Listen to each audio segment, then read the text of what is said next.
세상에서 사람을 가장 깊이 베는 것이 무엇인지 아십니까? 칼도 아니고 가난도 아닙니다. 바로 사람의 혀끝에서 무심코 튀어나온 말 한마디입니다.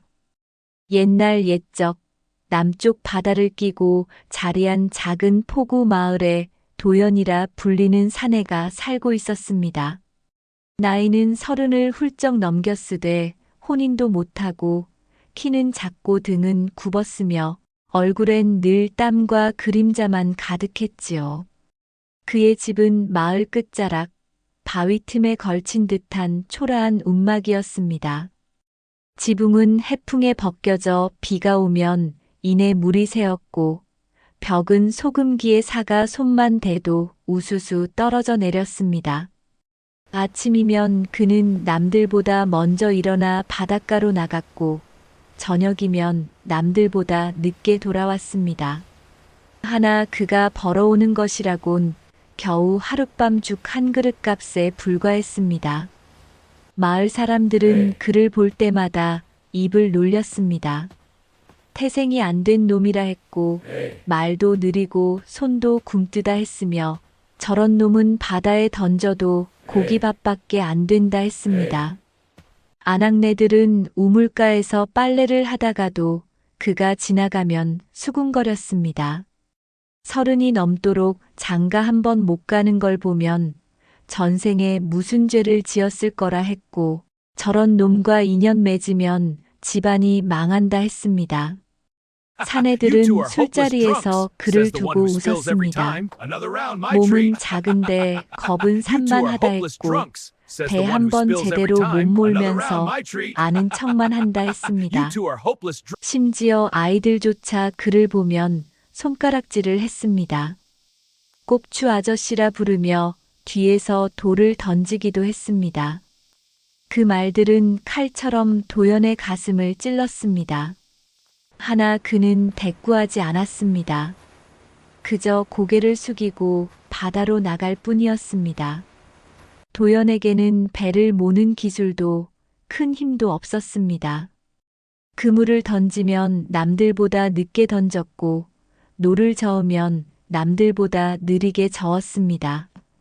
사람들은 그래서 그를 배에 태우지 않으려 했습니다. 같이 나가면 재수가 없다 했고 저놈 때문에 고기를 못 잡는다 했습니다. 허나 그에게는 남들이 알아주지 않는 재주 하나가 있었습니다. 그는 바다의 냄새를 읽을 줄 아는 사내였습니다. 어린 시절부터 그는 바다를 바라보며 자랐습니다. 남들이 잠든 새벽에도 해가 저물어 어둠이 내린 밤에도 그는 바닷가에 앉아 파도 소리를 들었습니다. 바람의 방향이 바뀌는 순간, 조류의 흐름이 달라지는 때, 구름의 색깔이 변하는 징조를 그는 온몸으로 익혔습니다. 그래서 그는 알았습니다. 바람이 조금만 달라져도 파도가 성을 낼 것을 알았고, 조류가 미묘하게 바뀌면 사람이 다칠 날임을 깨달았습니다. 하늘의 별이 흐릿해지면 폭풍이 올 것을 알았고, 갈매기들이 육지로 몰려들면 바다가 사나워질 것을 알았습니다. 그가 입을 열어 경고하면 사람들은 비웃었습니다. 헛소리한다 했고 겁 많아서 배 못타는 주제에 아는 척한다 했습니다. 어느 날은 한 어부가 그물을 던지려다 도연의 말을 듣고 멈칫했습니다. 하나 옆에 있던 다른 어부가 코웃음을 치며 말했습니다. 저놈 말 들으면 평생 굶어 죽는다 했습니다. 결국 그 어부는 그물을 던졌고 그날 밤 큰 파도에 그물이 찢어져 나갔습니다. 어부는 돌아와 도연을 탓했습니다. 내 놈이 재수 없는 소리를 해서 이렇게 됐다 했고 다시는 입 밖에 내지 말라 했습니다. 도연은 그저 침묵했습니다. 아무도 그의 말을 듣지 않았습니다. 그러던 어느 해 봄 마을에 큰 어선 한 척이 들어왔습니다. 서울서 내려온 상단의 배였지요. 배는 크고 단단했으며 선주는 비단 옷을 입고 금가락지를 낀 부유한 사람이었습니다. 그는 마을 사람들을 모아놓고 말했습니다. 오늘 밤 고깃대가 몰려있다는 소식을 들었으니 함께 나가자 했고 잡은 고기의 값을 후하게 나눠주겠다 했습니다. 마을 사람들은 환호했습니다. 이런 큰 배를 타고 나가면 한 번에 몇 달치 양식을 벌 수 있을 터였습니다. 젊은 사내들은 앞다퉈 배에 오르겠다 했고 아낙네들은 남편들의 옷깃을 여미며 잘 다녀오라 했습니다. 도연은 멀리서 그 배를 바라보았습니다. 그러다 얼굴이 하얗게 질렸습니다. 하늘의 색깔이 이상했습니다. 푸른 듯 하면서도 어딘가 탁한 기운이 감돌았고 바람은 잔잔했으나 그 속에 무언가 숨죽이고 있는 듯 했습니다. 바다는 거울처럼 고요했으나 그것이 오히려 불길했습니다. 고요함 뒤에는 늘 폭풍이 숨어 있었으니까요. 도연은 허겁지겁 달려가 선주 앞에 섰습니다. 오늘은 나가면 안 된다 했습니다. 바다가 숨을 고르고 있으니 곧 크게 화를 낼 것이라 했습니다. 선주는 도연을 위아래로 훑어보더니 코웃음을 쳤습니다. 바다에서 평생 밥 먹은 사람이 누군데 이런 촌사람 말을 믿고 수십 냥을 날리겠느냐 했습니다. 마을 사람들도 거들었습니다. 저놈 말 들으면 평생 굶어 죽는다 했고 겁쟁이 주제에 남일에 참견이나 한다 했습니다. 한 사내는 도연의 어깨를 밀치며 말했습니다. 내 놈 같은 것이 뭘 안다고 나서느냐 했습니다. 선주는 배에 올랐고 사람들은 모두 웃으며 그 뒤를 따랐습니다. 12명의 사내가 배에 올랐고 그 중에는 도연을 평소 가장 심하게 놀려대던 이들도 있었습니다. 도연은 그저 바닷가에 서서 멀어지는 배를 바라볼 뿐이었습니다. 가슴 속에서 무언가가 무너져 내리는 것 같았으나 그는 아무 말도 하지 않았습니다. 해가 지고 어둠이 내렸습니다. 바람이 불기 시작했습니다. 처음엔 잔잔하던 바람이 점점 거세졌고 파도가 하나둘 높아지기 시작했습니다. 마을 사람들은 불안한 얼굴로 바다를 바라보았습니다. 자정이 가까워지자 하늘에서 천둥이 울렸습니다. 번개가 바다를 가르며 내리쳤고 비가 쏟아지기 시작했습니다. 폭풍은 한밤중에 몰아쳤습니다. 바다는 정말로 화를 냈습니다. 파도는 집채만큼 높아졌고 바람은 나무를 뿌리째 뽑을 듯 울부짖었습니다. 그때 어둠 속에서 비명이 들려왔습니다. 어선이 암초에 부딪혀 산산조각이 난 것이었습니다. 배의 선체는 갈라졌고 사람들은 거센 파도 속으로 내던져졌습니다. 비명이 바람을 타고 마을까지 들려왔습니다. 사람들은 혼비백산하여 바닷가로 몰려나왔습니다. 아낙네들은 울부짖었고 노인들은 땅을 쳤으며 아이들은 두려움에 떨었습니다. 하나 거센 물살 앞에서는 누구도 다가갈 수 없었습니다. 어둠 속에서 사람들이 허우적대는 소리만 들릴 뿐이었습니다. 파도는 사람들을 집어삼켰다 내뱉기를 반복했고 그때마다 비명이 터져 나왔습니다. 그때 도연이 소리쳤습니다. 밧줄을 달라 했습니다. 이 물결의 리듬을 안다 했습니다. 사람들은 망설였습니다. 저놈 미쳤다 했고 괜히 더 죽이려 그런다 했습니다. 하나 더 이상 선택지가 없었습니다. 한 노인이 떨리는 손으로 밧줄을 도연에게 건넸습니다. 도연은 밧줄을 허리에 단단히 묶었습니다. 그리고 파도를 바라보았습니다. 그의 눈은 고요했습니다. 마치 평생을 이 순간을 위해 준비해 온 것처럼 말입니다. 도연은 파도 사이로 뛰어들었습니다. 거센 물살이 그를 덮쳤으나 그는 파도의 흐름을 읽고 있었습니다. 7번째 파도가 가장 세다는 것을, 그 사이에 잠시 숨 고르는 순간이 온다는 것을 그는 알고 있었습니다. 한 번, 두 번 물결이 그를 집어삼켰다 내던졌습니다. 사람들은 숨을 죽이고 지켜보았습니다. 그가 물속으로 사라질 때마다 비명이 터져 나왔고 다시 떠오를 때마다 안도의 한숨이 흘러나왔습니다. 도연은 파도의 숨이 잠시 멎는 순간을 기다렸다가 사람들을 하나씩 찾아 끌어냈습니다. 첫 번째 사람을 끌어올릴 때 사람들은 숨을 죽였습니다.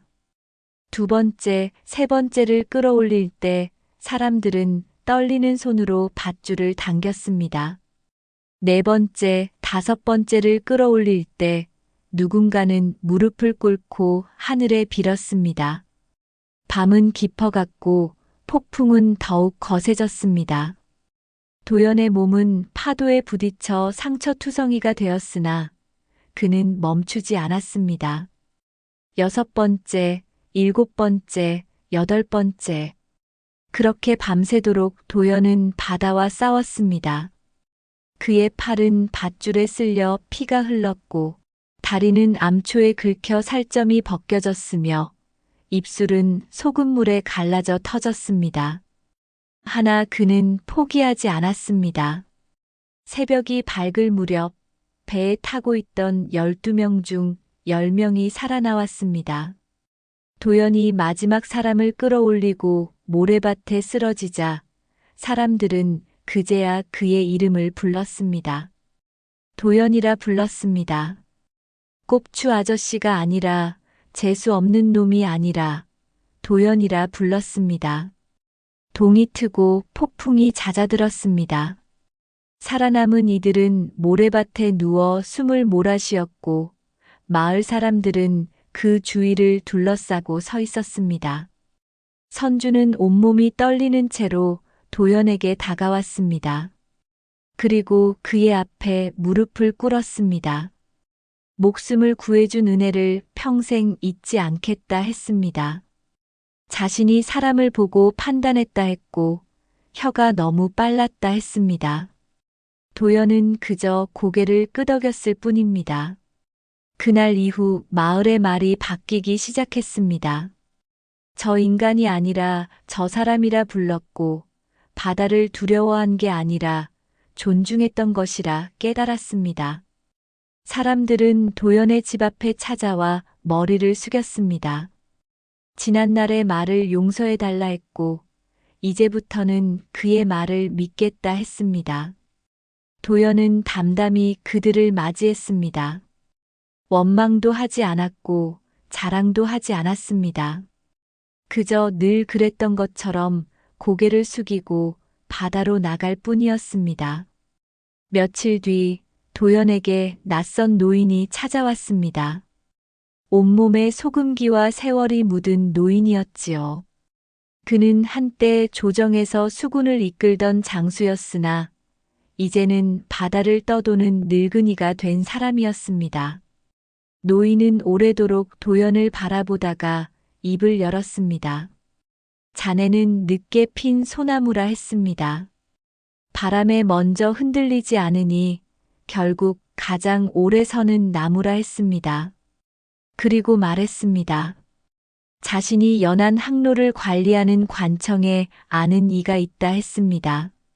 사람의 눈이 아닌 바다의 기운을 읽는 자리가 필요한데 자네가 그 자리에 어울린다 했습니다. 도연은 놀라 고개를 저었습니다. 자신은 배도 제대로 못 모는 사람이라 했고 그런 큰 자리는 감당할 수 없다 했습니다. 하나 노인은 고개를 저었습니다. 배를 모는 것과 바다를 아는 것은 다르다 했습니다. 세상에는 배를 모는 사람은 많으나 바다를 아는 사람은 드물다 했습니다. 자네는 바다가 언제 화를 내는지 아니 그것으로 족하다 했습니다. 세월은 흘렀습니다. 도연은 포구에서 가장 신뢰받는 항해 책임자가 되었습니다. 그가 나가지 말라 하면 아무도 바다로 나가지 않았고, 그가 좋은 날이라 하면 모두가 그물을 던졌습니다. 그의 말을 따른 배들은 무사히 돌아왔고, 그의 말을 무시한 배들은 늘 화를 입었습니다. 사람들은 그제야 깨달았습니다. 그가 겁이 많았던 게 아니라 바다를 알았던 것이라는 걸, 그가 느렸던 게 아니라 신중했던 것이라는 걸, 그가 작았던 게 아니라 세상이 그를 제대로 보지 못했던 것이라는 걸. 도연의 집은 커졌고 그의 옷은 깨끗해졌으며 그의 밥상은 풍성해졌습니다. 혼인도 했고 자식도 낳았습니다. 한때 그를 짓밟던 말들은 이제 모두 사라졌습니다. 대신 사람들은 그를 스승이라 불렀고 어른이라 불렀으며 은인이라 불렀습니다. 하나 도연은 변하지 않았습니다. 여전히 말은 적었고 몸은 낮았으며 걸음은 느렸습니다. 다만 이제는 그 모습이 겸손으로 보였고 신중함으로 보였으며 무게감으로 보였습니다. 그리고 어느 날 마을 사람들이 모인 자리에서 도연은 입을 열었습니다. 자신은 특별한 사람이 아니라 했습니다. 다만 사람의 말이 얼마나 깊은 상처를 남기는지 너무 오래 맞아보았을 뿐이라 했습니다. 잠시 침묵이 흐른 뒤 그가 조용히 덧붙였습니다. 독이 되는 말은 상대뿐 아니라 결국 그 말을 한 사람의 운명까지 갉아먹는다 했습니다. 칼로 벤 상처는 아물지만 말로 벤 상처는 평생 남는다 했습니다. 그리고 그 말을 함부로 내뱉은 이는 언젠가 그 말이 되돌아오는 것을 보게 될 것이라 했습니다. 사람들은 고개를 숙였습니다. 누군가는 눈물을 흘렸고 누군가는 가슴을 쳤으며 누군가는 그저 침묵했습니다. 그날 이후 마을에서는 함부로 사람을 재지 않았습니다. 겉모습으로 판단하지 않았고 말을 꺼내기 전 한 번 더 삼켰습니다. 왜냐하면 모두가 보았기 때문입니다. 혀끝의 칼이 한 사람을 짓밟을 수도 있지만 침묵과 인내가 한 사람을 바다 위로 들어올릴 수도 있다는 것을, 흙 속에 묻혀있던 진주가 결국 빛을 보듯 업신여김받던 사람이 세상을 구하는 사람이 될 수도 있다는 것을, 그리고 무심코 던진 말 한마디가 누군가의 인생을 바꿀 수도 혹은 망칠 수도 있다는 것을, 세상은 겉으로 드러난 것만으로 사람을 판단하지만 진짜 가치는 깊은 곳에 숨어 있다는 것을, 말은 쉽게 내뱉지만 그 말이 남기는 상처는 평생 간다는 것을 이야기를 마치며 묻고 싶습니다. 지금 당신이 무심코 던진 말 한마디는 누군가를 가라앉히고 있습니까? 아니면 조용히 살려내고 있습니까?